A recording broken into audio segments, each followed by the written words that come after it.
안녕하세요. 공제조합 출신 건설 전문 세무사 장소환 세무사입니다. 이번 시간에는 건설회계 개정 과목 중 건설업 예금과 적금에 대해서 알아보겠습니다. 먼저 건설업 예금의 정의입니다. 예금이란 회사 명의로 금융기관에 예치한 장단기 금융상품을 지칭하고요. 요구불 예금, 정기예금, 정기적금, 그 밖의 금융상품을 의미하고 있습니다. 재무상태표에 표시되는 예시를 한번 보여드렸는데요. 유동성을 기준으로 1년 이내에 현금화가 예상되는 예금에 대해서는 유동자산 중에 당좌자산으로 표기가 되고요. 1년 이후에 현금화가 예상될 경우에는 비유동자산의 투자자산으로 평가를 하고 있습니다.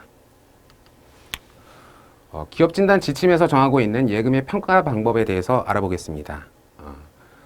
예금은 진단 기준일을 포함한 30일 동안의 은행 거래 실적 평균 잔액으로 평가한다. 이렇게 정하고 있습니다. 아주 특이한 거는 평균 잔액입니다. 그리고 30일이라는 기간을 두고 있는 거죠. 다음 두 번째, 진단 기준일 현재, 결산 기준이라고 이해하시면 되겠습니다. 진단 기준일 현재 보유하던 실질 자산을 예금으로 회수하거나 또는 진단 기준일 후에 실질 자산을 취득 또는 실제 부채의 상환을 통해서 예금을 인출한 경우에는 이를 가감해서 평가한다. 이렇게 규정하고 있는데요. 이 취지는 진단 기준일 이후에 자산 부채의 변동을 예금 평균 잔액에 가감해서 평가하여야 한다라는 의미로 이해하시면 되겠습니다. 자, 그리고 예금을 평가할 때는 진단을 받는 자, 즉 회사죠. 회사 명의의 금융기관 예금 잔액 증명서와 진단 기준일을 포함한 60일간의 은행 거래 실적 증명서를 제시하지 못하는 경우 이 예금은 전액 부실자산으로 평정되게 됩니다. 또 예금이 이 지침에서 정한 부실자산이나 겸업자산으로 보는 자산을 일시 회수했다가 잠깐 입금된 후에 진단 기준일을 포함한 60일 이내에 그 일부가 다시 부실자산이나 겸업자산으로 출금되었다. 즉 이 말은 가지급금을 상환하는 방식으로 보통예금으로 잠깐 들어왔다가 60일 이내에 다시 보통예금이 빠져나가면서 가지급금으로 다시 나갔다. 이 경우 역시 부실자산으로 평정되니까 주의하셔야 됩니다. 또 질권 설정 등 사용 또는 인출에 제한이 있는 예금은 겸업자산으로 보고 평균 잔액을 계산할 때도 빠지게 됩니다. 그래서 한번 표로 이해를 해보면요. 많은 분들이 질문하시는 게 예금은 30일을 보유해야 하나요? 60일을 보유해야 하나요? 라는 질문인데요. 평균 잔액을 계산하는 기간은 30일입니다. 그리고 사용 내역, 거래 내역을 확인하는 기간은 60일입니다. 평균 잔액을 계산하는 기간은 30일이라는 점을 헷갈리시면 안 되고요. 평균 잔액을 계산할 때는 이렇게 진단 기준일을 포함해서 회사 측에 유리한 기간을 설정해서 30일간의 평균 잔액으로 예금을 평가하게 되고요. 지금 이 표의 예시는 이런 의미입니다.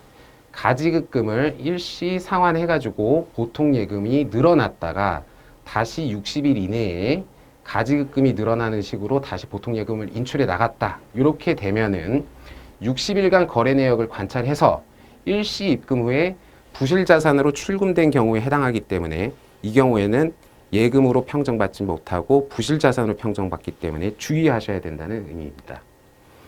또 사용이 제한된 예금에 대해서 좀 더 자세히 살펴보면 원칙적으로 질권 설정 등 사용 또는 인출에 제한이 된 예금은 겸업자산으로 보기 때문에 부실자산과 똑같은 효과가 있는데요.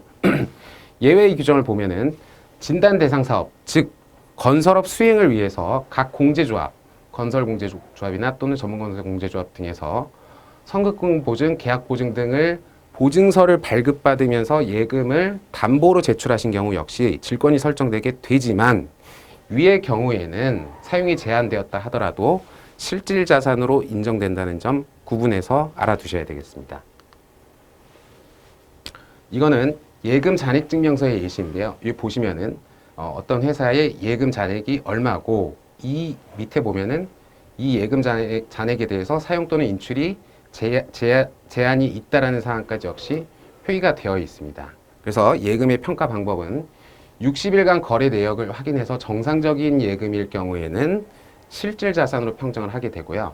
만약 이런데 질권 설정 등이 있다라는 경우는 사용이 제한된 예금이기 때문에 겸업자산으로 평정된다. 이렇게 이해하시면 되겠습니다. 지금까지 건설업 예금에 대해서 알아보았습니다. 감사합니다.